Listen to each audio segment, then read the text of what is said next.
먼저 시간에 이어서 손창섭 소설에서 나타나는 현실 인식의 변화. 모든 소설이요, 시험에서, 그러니까 그 역으로 우리가 출제자가 됐다고 생각을 한다면요, 우리의 입장이 역으로, 그러면은 출제자들이 묻는 거는 뭐냐면 인식의 변화예요. 모든 이 말을 조금씩 변형을 하는 것 뿐이지, 모든 소설에서 그 작중 인물이, 주인공이, 그 화자가 그 말만 조금씩 바뀌는 것 뿐이죠. 현실을 바라보는, 그 세계를 바라보는 인식, 생각. 아까 우리가 이런 범죄들이 그냥 개인적인 차원의 정신적, 유전적으로 문제되는 게 이제 담론으로 가져와야 된다라는 이 사회적인 분위기에서 그걸 인식해서 토론, 토의, 담론을 해야 된다. 그게 지금 아까 제가 처음 말씀드린 거잖아요. 그렇기 때문에 우리가 출제자가 된다면 꼭 모든 작품에서 우리가 인식해야 되는 게 뭐냐면 그 작품에 드러난 인물들이 현실을 인식하고 있느냐, 현실을 어떻게 바라보고 있느냐, 거기서 그 지향점을 어떻게 가고 있느냐, 그거는 꼭 물어보는 거예요. 출제자들, 연구자들, 그치, 연구자들이 출제자가 되는 거죠. 이분들이 연구 자료로 쏟아내는 뭐 논문이나 뭐 여러 가지의 그런 문헌들 보면은 이거를 기준으로 저거를 가지고 초점화해서 작품을 해석하고 재구성하고 그거에 대해서 계속 얘기해 가는 거예요. 이 출제자, 연구자들은. 그렇기 때문에 우리는, 그쵸, 이런 거에 대해서 관심을 갖고 봐야 되는 거야. 소설을 봤을 때 우리 학생들하고 같이 읽으면은 줄거리만 기억하시려고 하시잖아요. 그쵸? 그런데 물론 줄거리를 무시하면 안 되죠. 하지만 항상 우리는 우리는 시험을 봐야 되는 사람들이기 때문에 딱 작품을 봤을 때, 이제 우리가 국어 교육할 때 제가 텍스트라는 용어도 설명을 드리겠지만, 어떤 글이 독자에게 읽혀졌을 때는 그게 텍스트가 되는 거죠. 우리나라 말로 작품인 거죠. 그쵸? 이런 작품 안에 들어있는 인물들의 인식에 대해서 우리는 포착해야 돼요. 끌어낼 모든 작품을 봐도 그 인물이 어떤 생각을 갖고 있는지, 우리가 살면서도 누구 만났을 때 처음에는 그 사람의 눈빛에, 아니면 그 사람의 그 스타일에 대해서 너무 마음에 들어. 근데 사귀다 보면은 저 사람 생각하는 게 좀 이상해, 안 맞아. 그래서 막 그런 생각 하잖아요. 자꾸 우리도 살면서도 누군가를 만났을 때도 처음에는 그 외형적인 모습에 끌릴 수가 있지만 점차적으로 그 사람이 갖고 있는 생각, 인식하고 있는 그런 범위에 대해서 늘 싸우잖아요. 틀리며. 내 생각은 이런데 너는 왜? 하면서 거기에 대해서 자꾸만 일치하려고 하고 일치되기를 바라고, 또 내 생각이 그렇지 않아 하고 막 얘기하고 싶고, 그쵸? 그런 것처럼 작품도 마찬가지라는 거예요. 그렇기 때문에 우리는 그거를 포착해야 된다는 거죠. 그렇기 때문에 초기 소설들에 등장한 인물들을 자세히 봐야 돼. 이분의 소설 나왔을 때 정리해 드리는 거예요. 아까 말씀드린 거를 우리는 서술형, 기입형에 이제 넣어야 되니까 정리 작업을 한 것 뿐입니다. 이제 반복이 되는 거죠. 무기력한 일상 속에서, 아까 말씀드린 것처럼 대학생인데 학교 안 가고 빈둥거리면서 주변에 그냥, 그것도 저 사람 너무 불쌍해, 저렇게 못 먹으면 어떡하지, 너무 막 그런 게 아니야. 그냥 관찰만 하는 거야. 가치를 주지 않고 현실이 그냥 내 생각이 없는 그 현실 세계를 그냥 보기만 하는 그런 무기력한 일상 속에 현실을 부정적, 손창섭 소설에 나타나는 키워드가 뭐냐면 부정성이에요. 부정성. 이분의 키워드가 대표되는 게 부정성이야. 이 연구자들이 쏟아내는 논문들에 보면은 다 손창섭 하면 부정성에 대해 쏟아내는 논문이 참 많습니다. 거의 키워드로 등장하죠. 아까 말씀드린 것처럼 이거와 폭력성,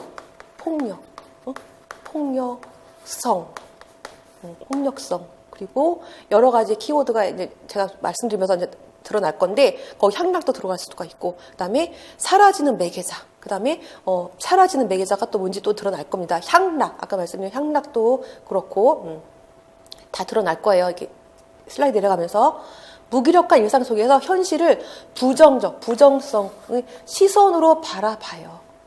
긍정으로 바라보거나 그런 게 아니라, 그러니까 이분이 말하는 무가치라는 거는 그냥 거기에 내 의미를 두지 않는 것 뿐이지, 그거를 가지고 아무 생각 없이 보는 게 아니라 부정적으로 바라봐요. 부정적으로.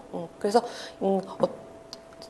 살짝 이렇게 잘못 생각할 수가 있는데 그 안에 뭐 의미가 없는 그 자체에는 부정성은 존재하고 있는 거예요.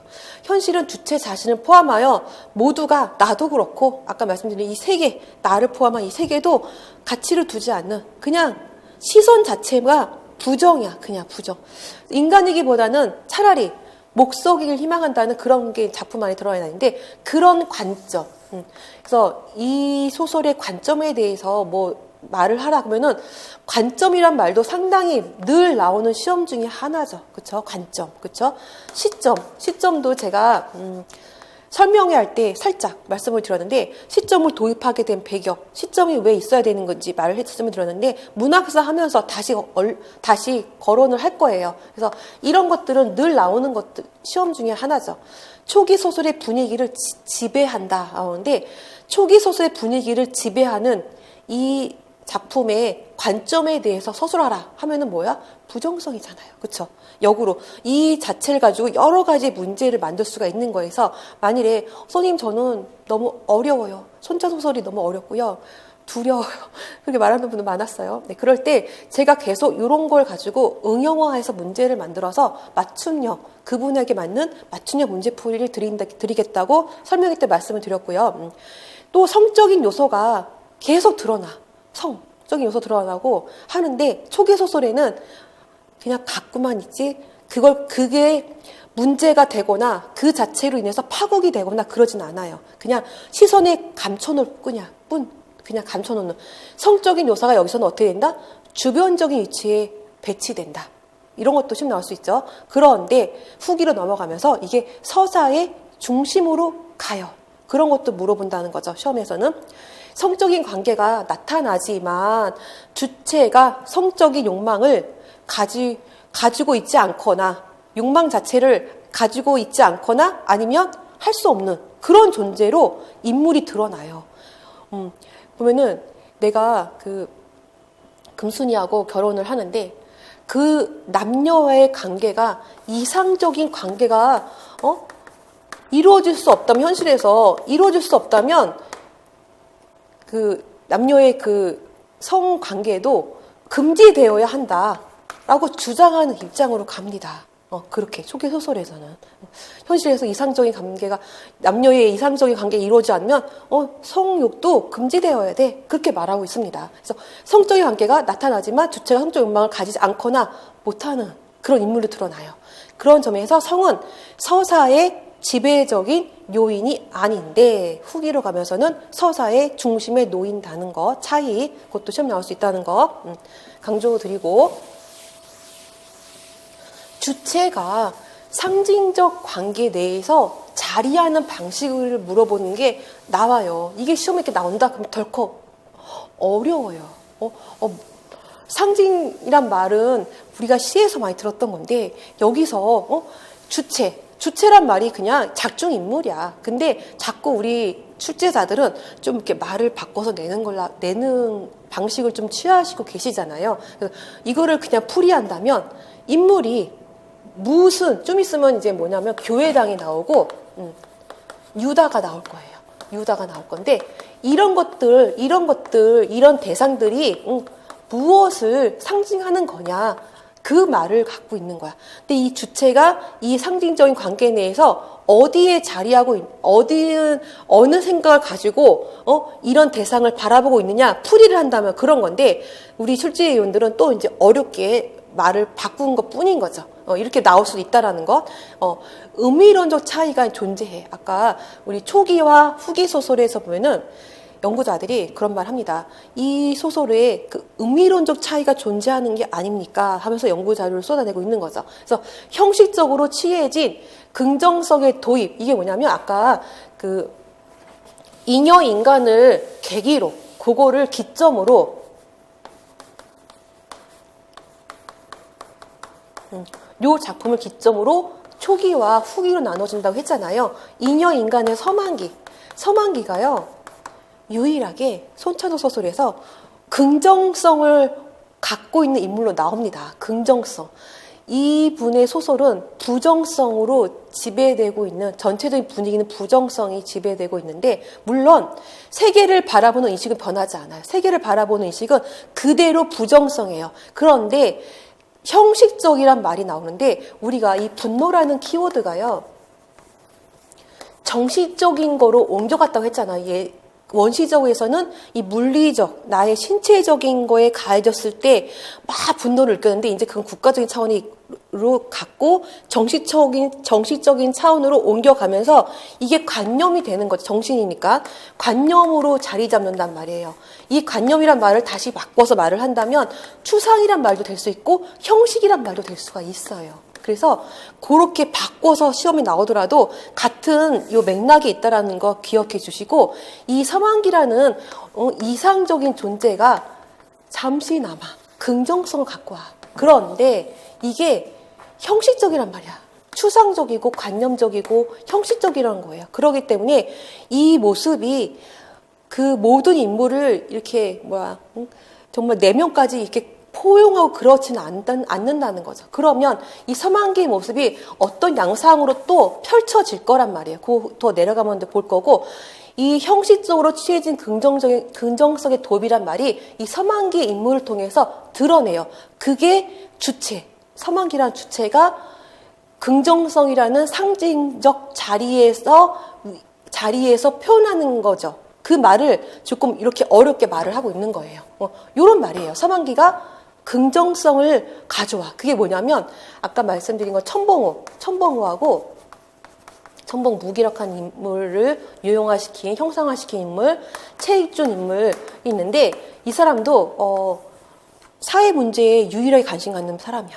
그렇지만 행위를 하진 않아요. 막 분노만 하는 사람이야.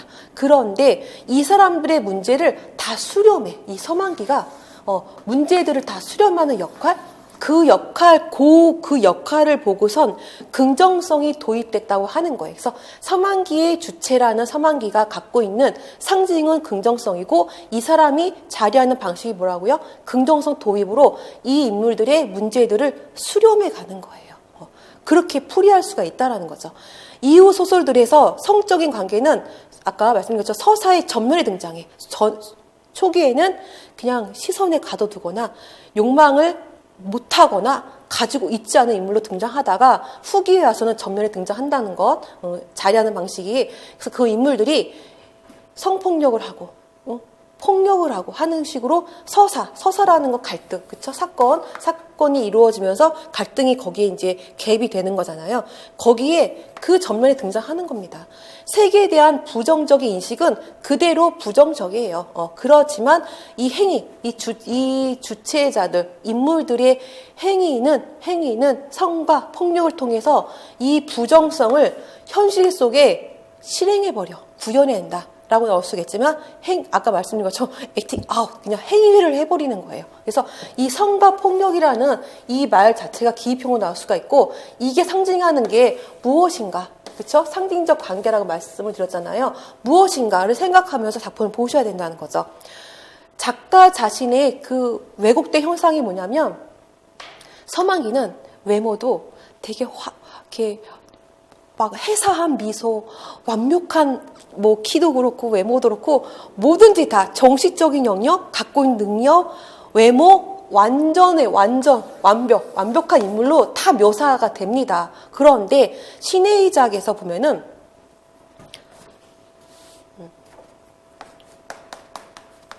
신의 이작에서 이 작품에서 보면은 여기 S라는 주인공이 나와요. 그런데 이 S가 이 송창섭 작가의 그 어린 시절, 좀 자전적인 성격이 강한 작품이에요.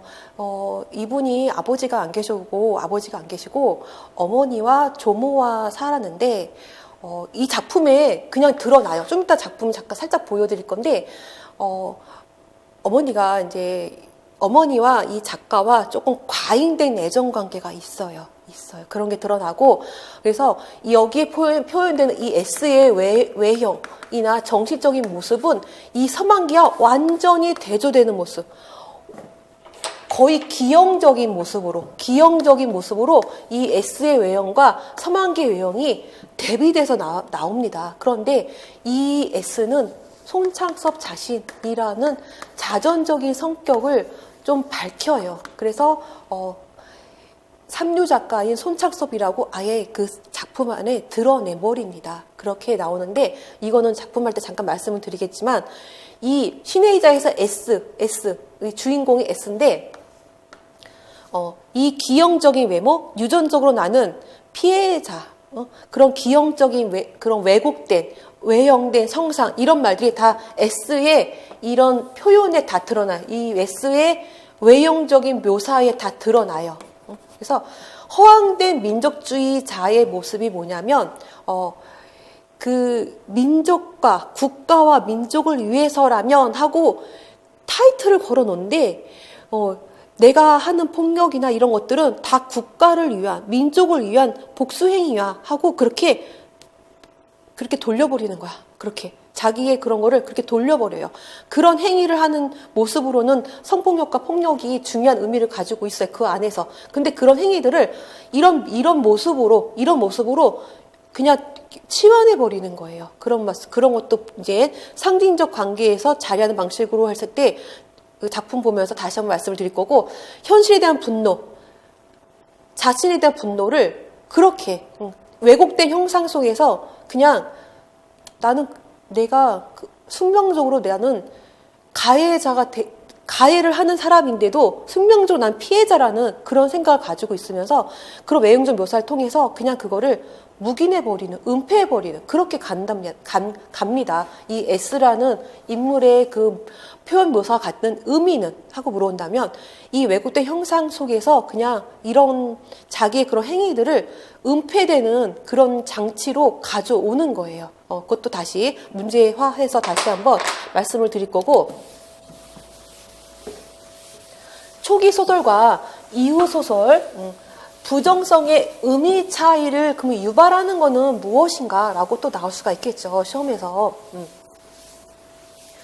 현실에 대한 긍정이 은밀한 방식으로, 이게 무슨 말일까? 좀 더 말씀드릴 건데, 서사 속, 지금 사건이 아까 성과 그 폭력이 서사의 중심에 드러난다고 했잖아요. 그렇게 들어가는 거야. 그런데 그 들어오는 게 아까 서만기의 모습에서 살짝 긍정성이 있다고 했잖아요. 그 긍정성, 그 주체, 서만기 주체가 현실에 대한 폭력적으로 개입하게 만드는 숨겨진 매개자가 되었다고 하는데 이게 무슨 말이냐면 형식적, 추상적, 관념적이라는 이 긍정성을 서만기의 모습에서 살짝 드러내면서 이 모습에서 지금 폭력적으로 가는 건데 이게 그 내면까지 포용한 그런 모습이 아니라 이런 모습으로 잠깐 개입된 거야. 서사 속에 잠깐 개입됐기 때문에 이 사람은 지금 요거를 기입형으로 나왔을 때 살짝 읽어드린 다음에 다시 이렇게 올게요. 사라지는 매개자로서 이 긍정성은 사라지면서 이거는 일시적, 잠깐 이 긍정성이 도입이 된 것 뿐이지 이 자체로 사건이 해결되거나 그렇진 않다는 거죠. 그렇기 때문에 사라지는 매개자가 되는 거고, 이 긍정성이 이 주체로 하여금 여기 나오는 다른 인물들 신의 이작의 S라든가 좀 이따 나오는 그 낙서족에 나오는 도연의 인물 역할이 있는데 그 사람들로 하여금 자기를 긍정성이 주체로 하여금 현실 속에서 자신을 재의미화하는 동기로 작용을 하는데 어렵죠. 잠깐 보고 읽어드리고 다시 설명드릴게요. 자신에 대한 극단의 부정을 불러오는 동시에 아까 이 S도 그렇고 도윤도 그렇고 성과 그 민족과 국가를 위해서는 내가 하는 것은 복수행위야 이렇게 하는 그런 행동, 그런 불러일으켜요. 극단의 부정을 불러일으켜 옵니다. 그러면서 그 일그러진 기괴한 형상으로서의 욕망을 현실적으로 만든다. 그래서 아까 현실적에서 행위를 한다. 그런 말을 하는 건데, 이런 그냥 일시적인 서만기에 도입된 일시적인 긍정성이 나중에는 폭력으로 드러나는 거야. 이 인물들한테. 이 인물들한테 이런 일시적인 모습이 이렇게 드러나는 모습. 왜 그러냐? 왜 그러냐? 이게 중요한 게 뭐냐면 서사 속에 부정성, 초기 소설과 후기 소설의 부정성이 어떤 의미 차이를 가져오냐 하는데 잠깐 정신적으로 들어온 이 긍정성이 추상적 긍정성이기 때문에 그런 거예요. 그게 지금 매개자, 사라지는 매개자 이렇게 단어로 나오는데 작품을 더 보면서 다시 한번 올라갈게요. 여기 신의 이작에서 보면은 아마도 그가 격에 맞지 않는 문학을 스스로 필생의 업으로 택하게 된 것은 자신의 신의 희작의 부분인데 자신의 이런 비극적인 유머, 신의 희작 말 자체에서 느껴지는 건데 유머의 정체를 기어이 밝혀보자는 절실한 욕구에서인지도 모른다 하고 또 같은 작품인데 신은 이 세상 만물 중 어느 것 하나 의미 없이 맞는 것이 없다고 하니 말이다. 여기서 S는 너무나 저주스럽고 짓궂은 신의 의도와 미소를 발견하고 새로운 도전을 결의하지 않을 수 없는 것이다 하면서 지금 미소가 나왔는데 미소 자체가 작품으로 또 나옵니다. 다시 얘기를 드릴 거고 없는 것이다. 그 자체가 이미 하나의 완전한 난센스인 도전을 이라고 말을 했는데 자기의 그런 S 자체의 그 인물 이 손창섭 자전적 성격이라고 말을 했기 때문에 그냥 손창섭 자신이 신이 그냥 이 난센스 도전이라고 했잖아요. 자기가 이 세상에 이 현실에 이 드러나는 이 모습 자체를 기괴한 비극적인 유머라고 이렇게 표현하고 있잖아요. 지금 이 자체에서도 보면은 그거를 부정적으로 더 부각시키기 위해서 서만기의 그 긍정성이 잠시 도입된 것 뿐이에요. 그래서 대비 역할을 하고 있는 건데 작품을 보면서 더 말씀을 드릴게요. 손창섭의 소설관이 뭐냐면 방금 봤던 비극적 유머가 뭘까? 자신이 소설을 쓰는 것 또한 이 비극적 유머를 밝히려고 하는 노력이라고 이분이 또 그 작가의 말에서 가져온 말이고 신음소리를 뭐 힘들어 그 불구자 정신적 불구자 그런 사람들 부정성 그런 것들이 그렇게 연발하면 살고 있는 것이 자기는 어이없다고 말하는 거야. 이 넌센스라는 말을 조금 풀어주는 건데 등장인물들이 겪는 정신적 육체적 고통이 운명적 기형성 지금 이 S의 모습이 그렇다는 거야. 나는 운명적 기형성으로 그냥 신의 그런 잘못된 그런 운명적으로 나는 나온 거야 하면서 이 S의 묘사를 그렇게 가요. 운명적 기형에서 나온 것이라는 생각을 갖고 있고 삶에 대한 모멸감, 자신에 대한 멸시, 부정, 자학 거의 이 작품의 끝까지 전체적인 분위기가 자학으로 이루어지고 있거든요. 이게 왜 그러냐면 자기 자체가 운명적 기형성, 신의 그냥 넌센스처럼 나는 그렇게 나온 거야 라고 말을 하는 거예요. 그래서 소설은 정상과 비정상을 넘어선 부조화된 정신 활동을 계속 보여주고 있다라고 지금 작가가 이렇게 밝히고 있는 거를 좀 참고하시라고 말씀드렸고 전체적인 분위기에 갖고 있는 어조는 자학성인 거죠. 왜? 나는 이 S는 운명적 기형성에서 나온 거야 하고 S의 묘사를 거의 기괴한 인물 묘사로 이루어져 있습니다. 그것도 문제풀이할 때 작품을 좀 읽어드릴게요. 정말 막 눈도 삐뚤어지고 뭐도 하고 뭐 팔도 뭐 다르고 뭐 눈의 모양도 완전히 다 기괴한 모습으로 나와요. 그거를 자기는 운명적 기형성에 나온 것이고 신의 넌센스라고 그리고 그런 자체의 나의 운명을 비극적인 유머고 내가 글 쓰는 거는 신의 희작에서 S의 등장은 이런 비극적 유머를 밝히려고 하는 것이다라고 손창섭이 자기 소설관에 밝힌 글을 잠깐 참고로 사항을 갖고 온 거고 서사 전개 과정의 특징이 위에서 작품을 살짝 먼저 말씀을 드릴게요. 사적인 삶과 중첩됐다는 말이 방금 본 것처럼 작가가 그냥 신의 희작에서 S가 나야 나. 내 자존심 성격이 강한 이 작품이야, 글이야 하면서 자기 자신의 묘사도 되게 기계적이고 왜곡된 형상으로 막 형상화시키고 사적인 삶과 중첩이 되는다는 말 그건 거고, 이념적인 문제들이 그 국가를 위해서, 민족을 위해서라면 그런 이념적인 문제들이 성적인 얘기와 결부가 계속 된다는 거. 그래서 아까 성과 폭력이 계속 중요한 키워드로 이 서사 작품, 이 서사 전개, 서사화의 중심에 놓인다고 했잖아요.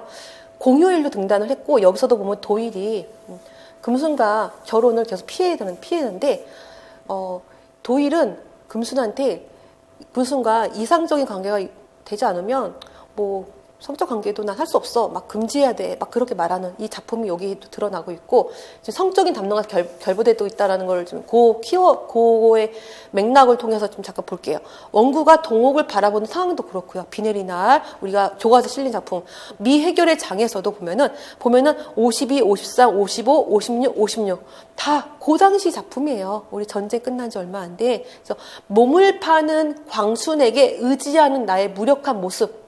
그런데 이 같은 방에 나란히 누워도 성적인 느낌을 갖지 않거나 하지 못하는 인물로 드러나고, 유실몽에서도 그렇고, 미소 작품을 좀 진지하게 볼 건데, 아까 서만기에서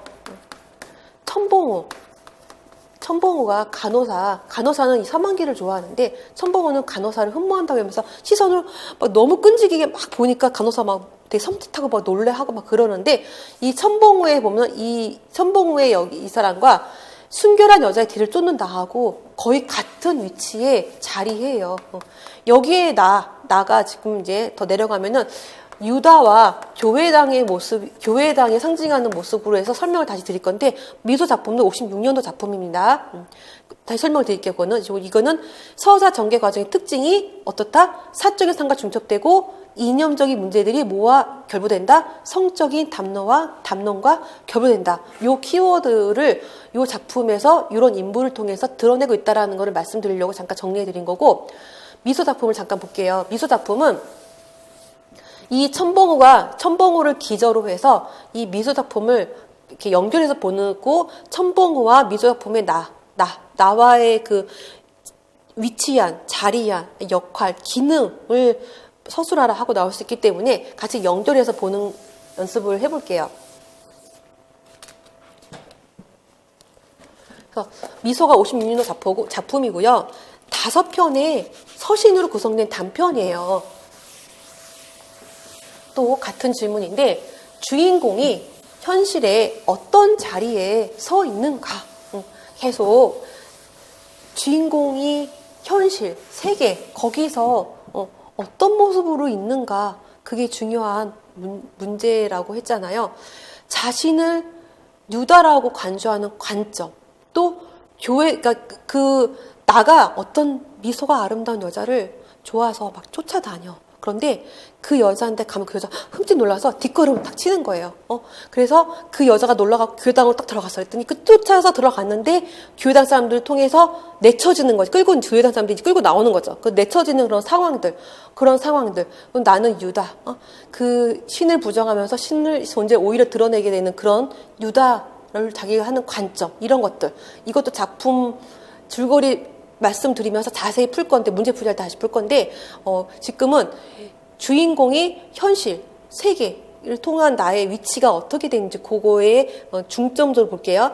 주체의 욕망이 아까 이 미소가 아름다운 여자, 그런 여자를 쫓아서 가는 그런 주체의 욕망이 전개되는 방식을 예시적으로 보여주는 것인데, 그럼 교회당이 상징하는 게 무엇이냐? 그러면 욕망을 금지하는 대타자의 형상, 인 거예요. 아까 대타자의 향락 나왔죠. 절대적인 향락. 정말 완벽한 향락. 그래서 그 가해자들이 나의 그런 막 범죄 행위 이런 것들을 절대적으로 막 누리기 위한 대타자 향락, 막 그런 것들이 막 신문이나 뉴스에서 막 그렇게 드러나고, 대타자 향락이 도대체 뭐야? 하는 그것이 드러나잖아요. 그런 걸 의미하는 건데, 교회당이 상징하는 거는 욕망을, 아까 뭐라 했어? 나가 그 여자를 쫓아 들어가는데 내쳐지잖아요. 사람들에 의해서 끌려 나온단 말이에요. 내쳐지는 상황. 그래서 금지당하는 거죠. 욕망을 금지당하는 거예요. 이러는 상황에서 주인공이 어떤 현실, 이런 이런 현실에서 금지당하는 상황. 이게 이제 답인 거죠. 이렇게 되면은. 대타자의 그 형상에 의해서 나의 욕망은 금지당하는 거예요. 교회당이 상징하는 건 욕망을 금지당하는 대타자 형상을 보여주는 거예요. 교회당은 주체 자신의 욕망을 금지시킴으로 그냥 그 나의 욕망을 그냥 갖고만 있는 거, 바라만 보게 하는 거, 그냥 그렇게만 끝나게끔 되는 거. 그래서 유다와 같은 존재로 간주하도록 하는 그냥 내적 기제로만 설정이 되어 있는 것 뿐입니다. 그래서 교회당 상징하는 것도 물어본다면 우리가 이 작품을 다 읽지 않았다거나 아니면 이 손창섭 소설관, 손창섭이 새로운 인물로 기존 종래 소설과 다르게 새로운 시각으로 인물을 형상화한 게 이분의 소설의 특징이었잖아요. 그런 거를 모른다면 이 교회당 상징하는 것이 무엇인지에 대해서 생각하는 게 어렵다는 거죠. 그래서 많은 분들이 이 소설이 나오면 어려워합니다. 어려워해요. 그래서 제가 이거를 좀 핵심으로 가져온 거고, 욕망을 금지당하는 대타자의 형상이에요. 이거는 시험 문제에 꼭 나올 수 있는 중요한 거고, 다시 문제 풀이할 때 어려워요 하면은 이제 다시 말씀드릴 거니까 지금은 제가 샘플 영상을 촬영하면서 좀 중요한 부분만 같이 이 손창섭 소설의 작품의 인물 유형을 좀 파악하면 다른 인물들 유형 파악하는 게 쉬워요. 결국은 뭐야? 이분 인물 유형 파악하는 게 되게 어렵다는 거죠. 바꿔 말한다면. 인식론적 위치와 일치하는 인물. 이것도 상당히 말은 어려운데 뭐냐면 아까 인지하고 있는 이 손창섭 작가가 서만기라는 인물, 천봉우라는 인물, 최익준이라는 인물을 기저로 해갖고 인물들을 다시 막 만들어낸다고 했잖아요. 다른 작품을 통해서. 이런 인물들이 인식하고 있는 그 인물이 일치하고 있는 게 뭐냐. 방금 말씀드린 것처럼 천봉우와 미소 작품의 나. 여기 최익준은 좀 있으면 낙서적에 나올 박도연 인물과 같은 자리에 위치한다는 거죠. 그래서 두 작품을 주거나 아니면 두 작품에 대해서 살짝 보기 지문으로 말을 해주면서 일치하는 인물을 뭐 기입을 쓰거나 서술을 쓰거나 그렇게 나온다는 거죠. 여기 지금 인형인간의 인물들인데 요건 미서의 나, 이거는 낙서족의 박도연, 그 인물과 일치하는 인물로 나온다는 거예요. 이 기저로 인물을 만들었기 때문에 주체의 쾌락은 금지되어 있으면서 금지를 받아들여야지만 욕망하는 대상에 다가갈 수는 있는 거야. 왜? 바라볼 수 있다고 했잖아요. 그렇죠? 시선에 내 욕망을 감출 수 있는, 은폐할 수가 있기 때문에 금지는 되어 있어. 신경증자의 모습인 거죠. 그렇죠? 자기 부정 속에서 부정이야. 이분의 키워드는 정말 부정이에요. 살짝 서만기를 통해서 긍정을 갖고 오는데 그 긍정이 이 부정을 더 드러내기 위한 형식적으로 갖고 온 것 뿐이라는 거죠. 아까 말씀드린 거. 그래서 자기 부정 속에서 쾌락을 다가올 수 있는 상황, 보존하고 순수성을 통해서 주체 자신을 정화시키는 것을 의미하는 건데, 미소에서 대상을 바라보는 시선은 허락은 받을 수 있다는 거예요. 시선. 그냥 바라만 봐. 거기에 욕망을 그냥 은폐해놔. 그런 거예요. 그런 거. 그래서 인여인간의 천봉우와 미소의 나는 인식론적 위치와 일치하는 인물이라는 거예요. 그래서 물어보는 말이 어려운 거지만 사실 풀어보면은 역할, 이 인물들이 갖고 있는 그 기능하고 있는 건 뭐라고요? 요거예요. 그쵸? 요런 말들이 하는 거죠. 그쵸? 그래서 쓰라 하면은 어려울 수가 있는 거죠. 이런 내면을 모른다면, 그쵸? 어렵다는 거. 작품의 줄거리만 알고는 해결할 수 없는 문제이죠.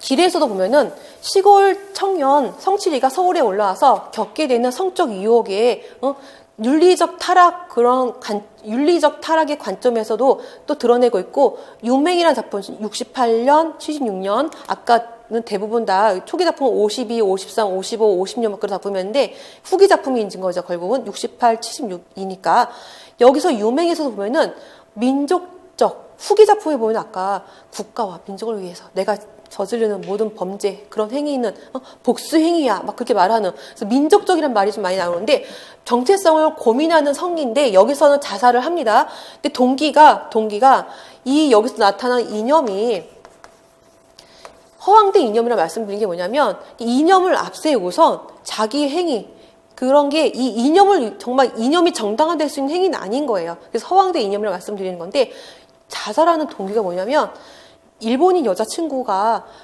여자친구 결혼을 못하게 되는 그 상황 때문에 자살하는 거야. 민족적 그런 이념 때문에 내가 이런 거를 이루지 못해.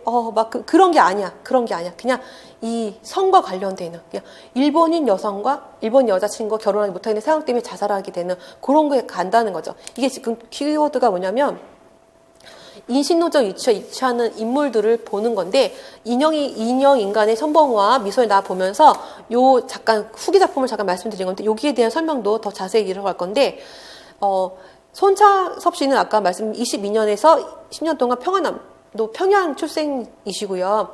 초기 작품이 아까 공휴일 52, 53, 55 혈서, 미해결의 장 56, 56 인간 동물 원초에서 인형 인간을 통해서 동의문학상을 받습니다. 그래서 현저한 의미 변화가 있는 작품이 인형 인간 요 인물들이 드러나는 이 인물들을 기저로 해서 낙서족이나 신의 시작 인물들을 유형화시키는 거죠. 그래서 해석의 방향이 변하는데 왜 변하냐? 신의 시작의 S의 등장인물이 자기라고 밝히거든요. 아예 소설 작품에 삼류 작가 손창섭 S를 말할 때 그렇게 해요. 그렇기 때문에 아예 그냥 이 대상 자체가 그냥 직접적으로 논할 수 있도록 바뀌는 거예요. 그래서 해석 방향이 변화된다 말씀드린 게 자기 자신이 그냥 이 대상 자체에 딱 들어와. 그래서 직접적으로 논할 수가 있게 돼버리기 때문에 그렇게 말씀을 드리는 거고 신문 연재 소설도 있고요.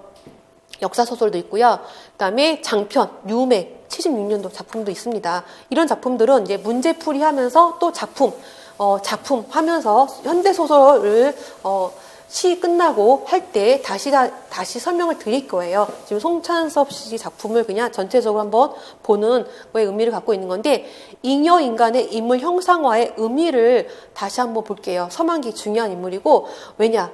방금 말씀드린 것처럼 이 잉여 인간을 통해서 현저한 의미 변화가 있기 때문에 그래요. 이역의 인물들을 통해서 그 다음 작품들, 후기 작품들의 기저에서 변하는 모습을 찾고 알아야 되는 게 우리 문제이기 때문에 문제 유형이 그렇게 나올 겁니다. 그래서 서만기, 현실감이 있는 인물이 아니에요. 아까 말씀드린 것처럼 이상적 존재. 그래서 대타자 향락인 대상이 될 수 있는 게 서만기인데 현실감 있는 인물이 아니고 관념적, 형식적, 추상적. 그래서 왜 그러냐면 이 분노라는 그 자체의 그 감정이 정신적으로 이전에 현대사회 오면서 이전에 갔어요. 옛날에는 신체적인 그런 거에 분노를 느끼다가 이전에 갔기 때문에 이런 관념이란 말들이 따라오게 되는 거죠. 이상적 존재로 서술이 됩니다. 아까 말씀드린 해산, 미소, 못하는 거 없어. 다 잘해. 다 잘하고 인품도 좋고 완벽한 존재로 묘사가 됩니다. 서만기 묘사할 때 어떤 추상적 긍정성, 추상적 긍정성이라는 말이 자꾸 나온 이유가 정신적으로 이전했기 때문에 그런 거예요. 형상화된 존재로 등장하고요. 초기에는 이런 분이 없었어요. 이런 분 없었어요. 그래서 등장하지 않았던 결핍이 없는 인물로 대표되는 인물, 서만기. 그 전 작품에는 결핍, 정신적, 육체적 불구자들이 인물 유형이 다 잡혔죠. 그런데 좀 전문적인 용어로 말을 한다면 그래서 이 사람은 사적인 욕망이 필요 없는 사람이 너무 완벽하니까 너무 완벽해서 그렇기 때문에 텅 빈 기표라고 나올 수 있다는 말이 뭐냐면 사적인 욕망이 존재하지 않아요. 그래서 텅 빈 기표라고도 이 사람을 표현할 수 있다는 거. 그리고 또 충만한 주인 기표는 뭐냐라고 물어볼 수 있는데 아까 그 서만기의 친구 천봉우와 최익준의 모든 문제점들을 다 수렴해서 이 위치에서 다 해결해 가는 거야. 그래서 이 서만기는 충만한 주인 기표다라고 말을 하는 겁니다. 그래서 많은 말들이 서만기를 통해서 좀 변형이 돼 나올 수 있는데 같은 말이라는 거 시험에서는 좀 다르게 나올 수가 있다는 거죠. 지문을 통해서 아니면 보기를 주면서 나올 수 있다는 거예요. 많은 연구자들이 서만기 한다면 텅 빈 기표, 충만한 주인 기표라고 표현하고 있습니다. 그렇기 때문에 가져온 거고 욕망이 수렴되는 곳에 그러면 존재하는 것은 무엇이냐 보면은 그 전에 이 서만기 전의 인물들은 부정성을 통해서 현실을 그냥 이 작품 자체의 사건, 서사에 가져오지 않다가 이 서만기는 윤리적인 태도로 금욕적 면모를 가지고 있는 모습으로 이 욕망들을 이렇게 수렴해 가요. 그래서 서만기 나온다 그러면은 윤리적인 태도. 어떤 태도냐? 쓰시오. 기입형 나오면 윤리적 태도. 태도란 말. 늘 나오는 시험 중에 하나죠. 서만기의 태도는 윤리적인 태도라는 거죠. 그렇죠? 욕망들을 이 사람은 아까 말했잖아.